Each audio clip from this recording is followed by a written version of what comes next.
Assalamualaikum warahmatullahi wabarakatuh. Tabi pun salam sastra, salam bagi pecinta karya sastra di channel YouTube Isbedi Setiawan JS ini.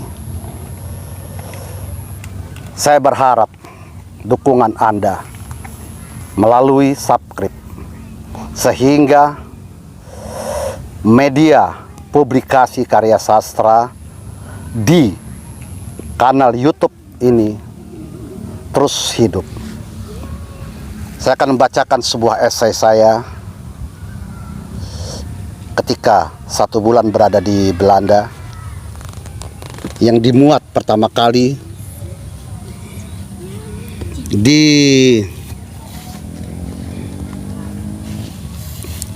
www.jejamo.com, sebuah media online yang kala itu dipimpin redaksinya oleh Adian Saputra.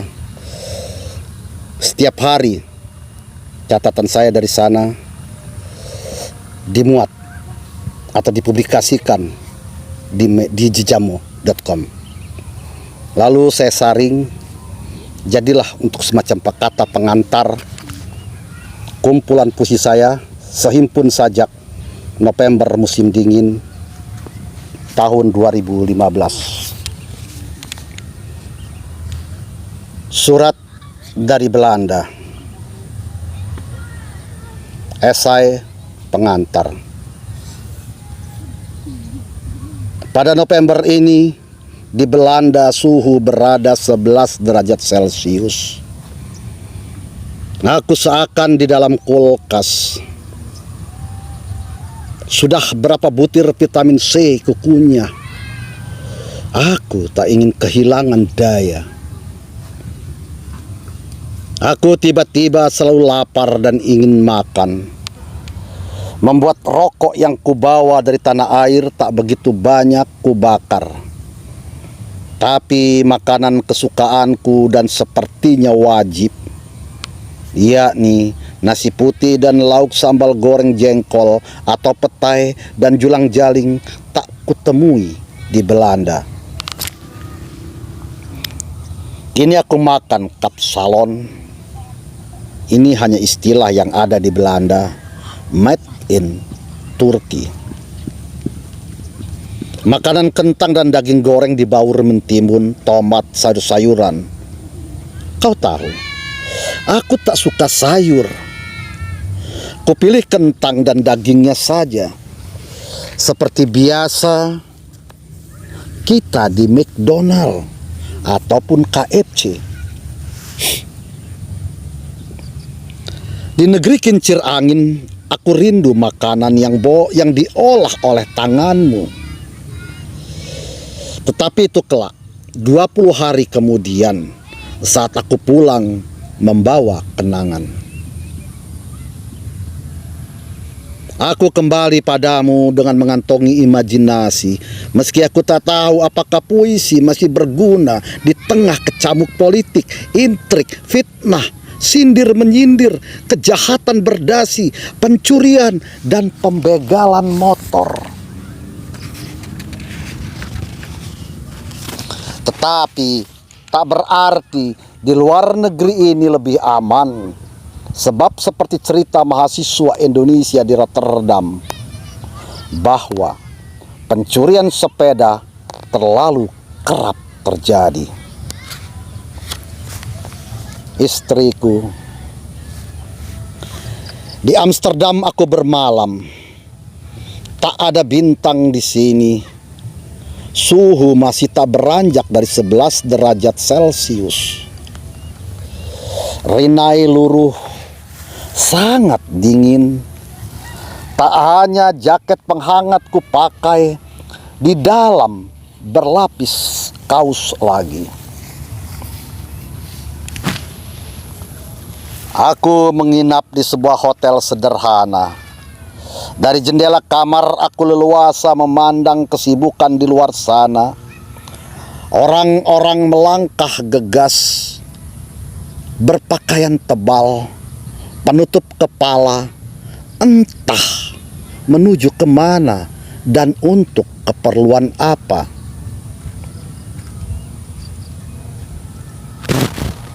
Sejarah negeri bunga tulip ini amat fasih bagi kita.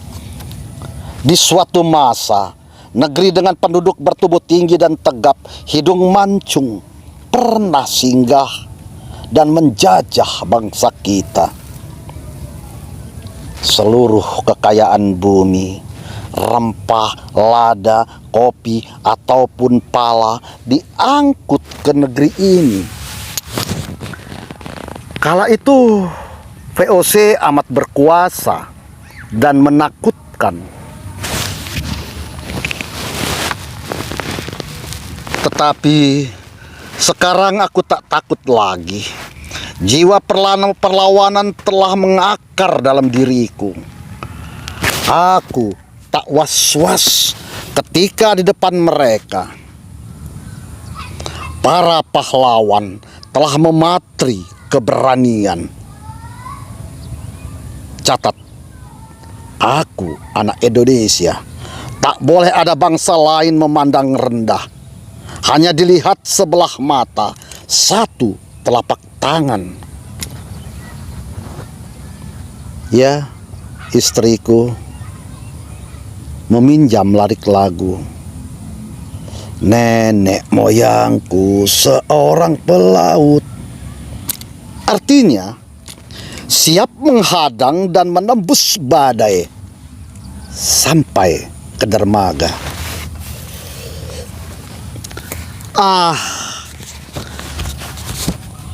Kukira kau kini sudah lelap. Tak ingin aku mengganggu tidurmu. Juga anakku, Adelia. Aku masih ingin jalan. Budi Dharma pernah menoreh pesan padaku. Sastrawan harus banyak jalan, karena dalam perjalanan akan kau dapati inspirasi. Entahlah, aku ragu. Apakah sastra masih penting dan diperlukan di dunia yang kini manusianya serba praktis dan pragmatis? Ketika kejahatan, fitnah, amarah yang mudah pecah, sensasi, publikasi murahan sangat memenuhi penghuni bumi. Masihkah ada waktu menikmati sastra? Masihkah sastra bisa menggoda dan penting dibaca?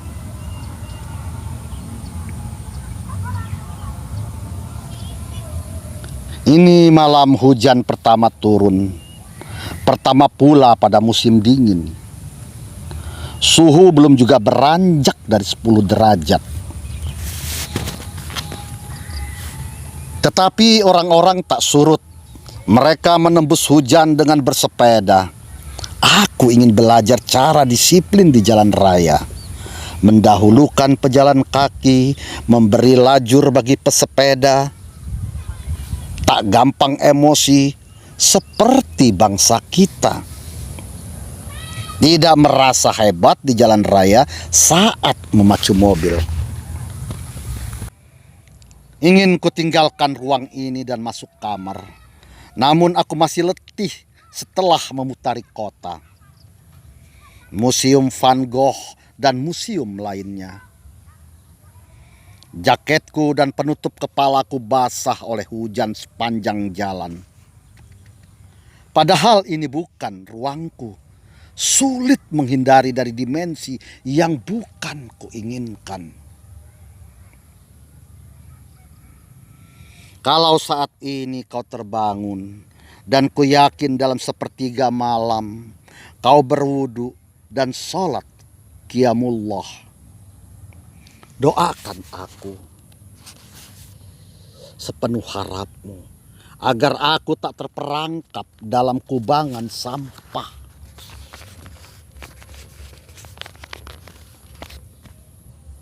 Apabila kau bangun dari tidurmu, bukalah buku puisi. Jangan biarkan puisi berdebu atau dimakan rakyat. Penyair jarang lahir, dan yang masih hidup justru ceriwis dan suka bersolek. Bahkan mereka kerap merasa super, meremehkan penyair lain, menepis puisi yang bukan dari kalangannya.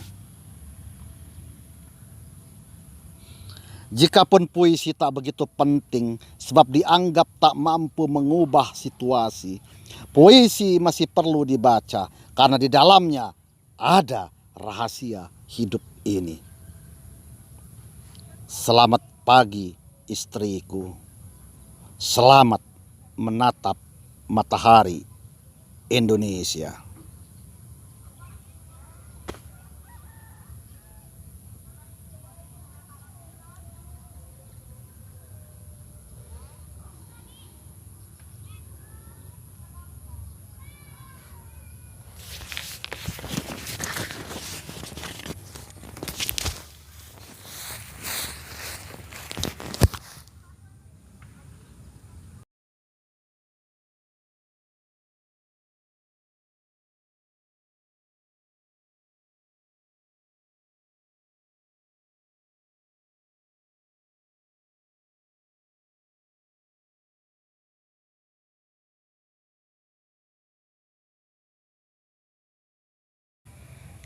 Ingin ku tinggalkan ruang ini dan masuk kamar, namun aku masih letih setelah memutari kota, museum Van Gogh dan museum lainnya.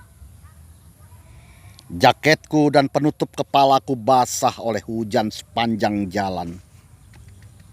Padahal ini bukan ruangku. Sulit menghindari dari dimensi yang bukan kuinginkan.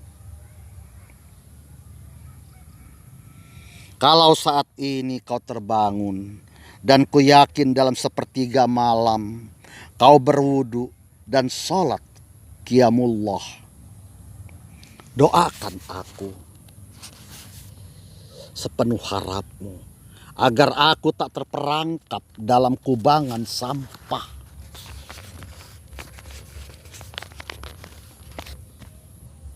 Apabila kau bangun dari tidurmu, bukalah buku puisi. Jangan biarkan puisi berdebu atau dimakan rakyat. Penyair jarang lahir, dan yang masih hidup justru ceriwis dan suka bersolek. Bahkan mereka kerap merasa super, meremehkan penyair lain, menepis puisi yang bukan dari kalangannya. Jikapun puisi tak begitu penting sebab dianggap tak mampu mengubah situasi, puisi masih perlu dibaca karena di dalamnya ada rahasia hidup ini.